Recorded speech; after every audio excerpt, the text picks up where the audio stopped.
This is Sharon Garvin at Wayne State College, and this is my screencast for Chapter 3B of the Accounting 1 course. What I want to do in this video is go through the same example problem that I did in the screencast for 3A, but this time I want to do so using accounting terminology, things like debits, credits, journals, ledgers, journalizing, and posting. So before we get started, let's recall the expanded accounting equation that you learned about in the PowerPoint for Chapter 3. That is, assets plus expenses plus dividends equals liabilities plus equity plus revenues. The accounting equation, or the balance sheet equation, must balance at all times. It's one of the controls that we build into the accounting information system to prevent mistakes from occurring, or to help us catch mistakes before we prepare a set of financial statements. The left-hand side of the equation must always equal the right-hand side of the equation, except in accounting we don't use the words left and right. Instead, we use the words debit and credit. Debit and credit don't mean good or bad. Debit simply means left. Credit simply means right. So the debit and credit system builds in additional protection or additional control into the accounting information system to help us prevent mistakes from happening in the first place, or to help us find mistakes before the financial statements are prepared.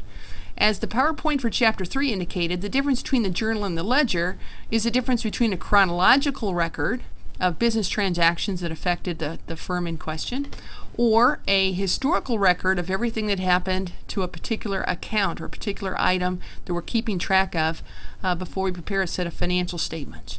There is a left-hand dollar amount column in the journal designated with the word debit, and there's a right-hand dollar amount column in the general journal indicated by the word credit.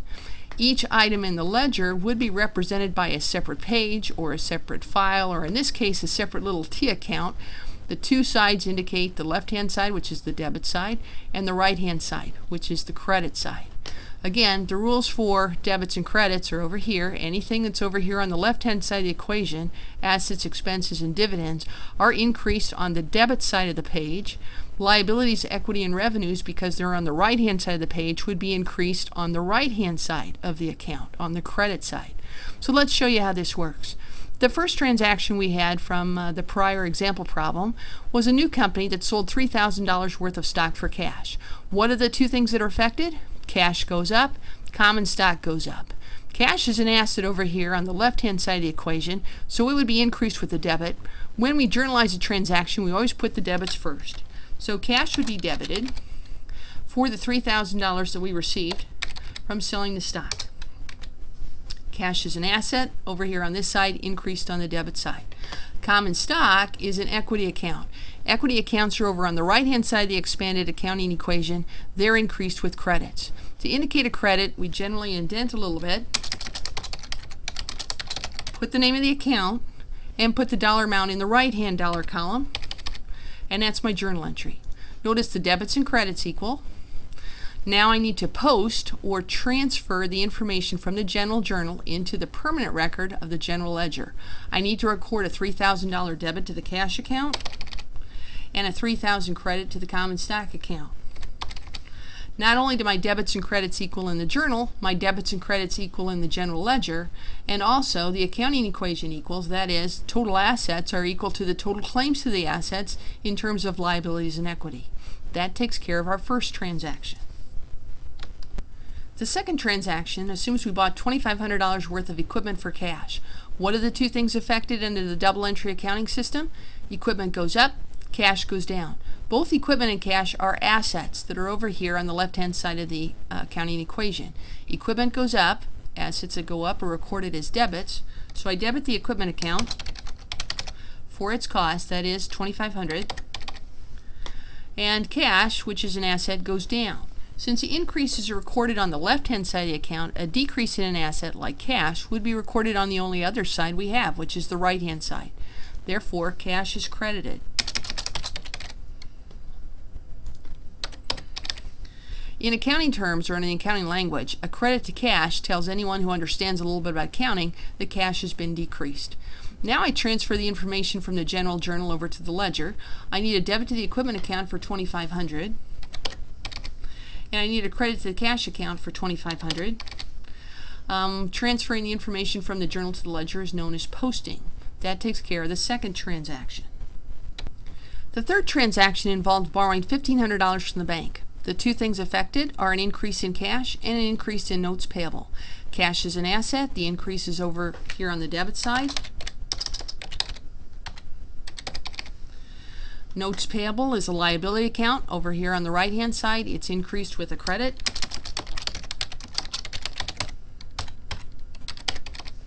The debits and credits in my journal entry balance.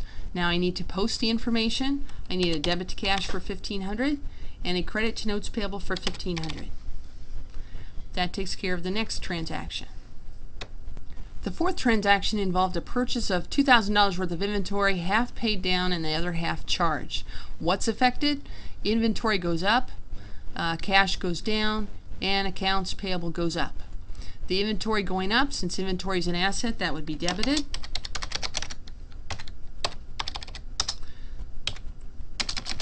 Cash is an asset, that goes down for half of the $2,000 amount, and the other half I still owe. Assuming they're not going to charge us interest for this, the amount I owe would go into the accounts payable account. My liability was $0. Now it's $1,000. It has increased from $0 to $1,000. Increases in liability accounts happen over here on the right-hand side of the equation. So here's my journal entry. My debits and credits do equal. To transfer the information over to the ledger, I need a debit to inventory for $2,000. I need a credit to cash for $1,000. And I need a credit to accounts payable for $1,000. This takes care of transaction D. The fifth transaction deals with equipment being sold, $700 worth of equipment being sold for $200 cash and the other $500 still owed. What is affected here? Cash goes up by $200. Since cash is an asset, that would be a debit.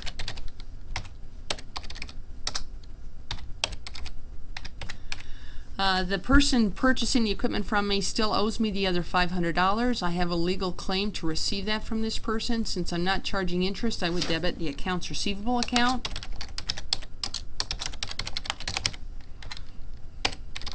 Accounts receivable is an asset and increases on the debit side. What did I give up? I gave up equipment. Equipment is an asset. It decreases on the credit side. There's my journal entry. The debits and credits do equal. To transfer the information over to the ledger, I need a $200 debit to cash, a $500 debit to accounts receivable, and a $700 credit to equipment. Notice my equipment account indicates that I had a $2,500 increase, a $700 decrease. I would have $1,800 worth of equipment still left. That takes care of transaction E. For transaction F, I collected $400 of the accounts receivable we just recorded in that prior transaction. Cash goes up, so it's debited for $400. Accounts receivable goes down. Both of these are assets, so the cash increase goes in the debit column.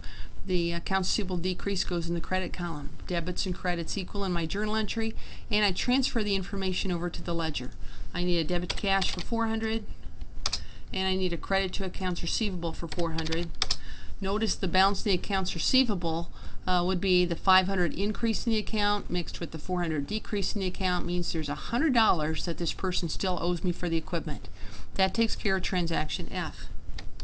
Transaction G deals with our company selling $1,200 worth of products or merchandise to a customer for $2,000 in cash. Cash goes up. Cash is an asset, so that would be debited. I'm going to skip a line because this is going to be one of these compound injuries that you learned about in the PowerPoint for Chapter 3 and in your textbook for Chapter 3. That $2,000 of cash is claimed by the owners. It resulted by the company selling a product for more than it paid for it. The amounts of products and services we sell are called revenues. So I'm going to account for this as revenue.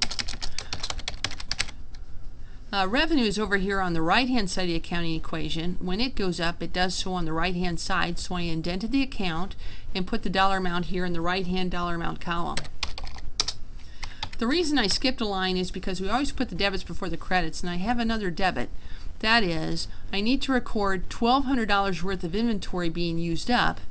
When we have an asset consumed in the course of running a business, we call that an expense. In this case, the expense is called cost of goods sold, which we'll learn about a little bit later in the course.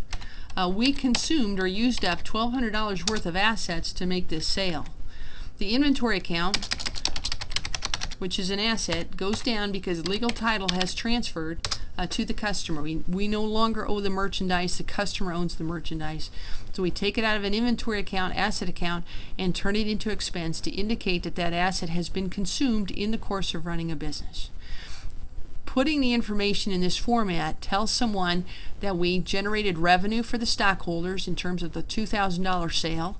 The cost of making that sale was $1,200. Therefore, we had an $800 profit on this transaction. This is basically two transactions kind of mixed together, which your textbook calls a compound entry. Let's go ahead and post it. I need a debit to cash for $2,000. I need a debit to the expense account for $1,200. This would be a cost of goods sold account if we had separate accounts for each expense. I need a credit to the revenue account for $2,000, and I need a credit to inventory for $1,200. Takes care of posting. That takes care of transaction G. Transaction H details the fact that we paid $500 of the amount owed for inventory, that is, $500 of the amount that we have recorded in the accounts payable account. What happens? Accounts payable goes down. Accounts payable is a liability account over here on the right-hand side of the equation, so when liabilities are decreased, we do so on the other side, which is the debit side. The debit to accounts payable means accounts payable went down by the amount of the payment, that is $500. How did we pay this off? We decreased cash. Cash is an asset. It increases on the debit side, so the decreases are recorded on the only other side we have, which is the credit side. Let's go ahead and post this. I need a $500 debit to the accounts payable account, and I need a $500 credit to cash. That takes care of transaction H. Transaction I deals with paying $300 wages to an employee. What's affected? Well, cash goes down, so I skip a line here and indicate the cash would be credited for the $300 that I spend for wages. Cash is an asset thus that got consumed in the course of running a business. Those are called expenses. We had to use up an asset, that is cash, to be able to pay someone to work for us and thereby run our business.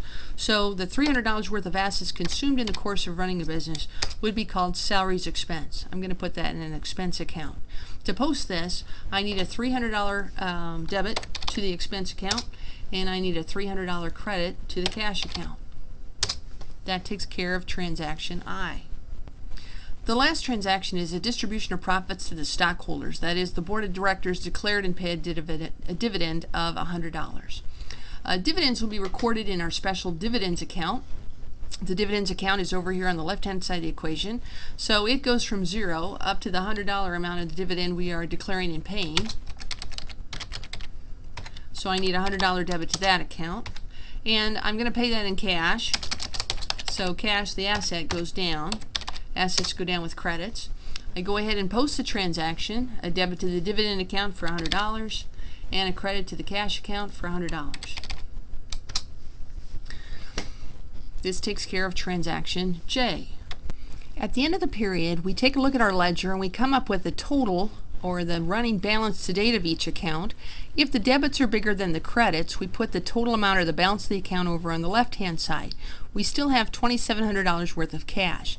Accounts receivable is now $100, inventory is $800, equipment is $1,800, accounts payable is $500, and the other accounts for notes payable, common stock, revenues, and dividends had no other effects than the one transaction. The expense account would have gone up to $1,500 for the period. The final part of Chapter 3 is the preparation of what's known as a trial balance. A trial balance is simply a listing of all the accounts the company has with their respective balances at the end of the period. Debit balances are put in a left-hand dollar amount column and credit balances in a right-hand dollar amount. Notice the debits and credits do equal for this company. That helps us to ensure that we don't have a lot of mistakes in our accounts. You still could have mistakes, but we don't have debit and credit type of mistakes. So it's a good internal control to have. The listing of the accounts that the company uses is known as a chart of accounts. Chapter 3 talks a little bit about that. If you have additional questions, let me know. If you want to review this video, you can always put your cursor down at the bottom and pull the video back or go forward to review some of this material again. This is the end of the screencast for Chapter 3B.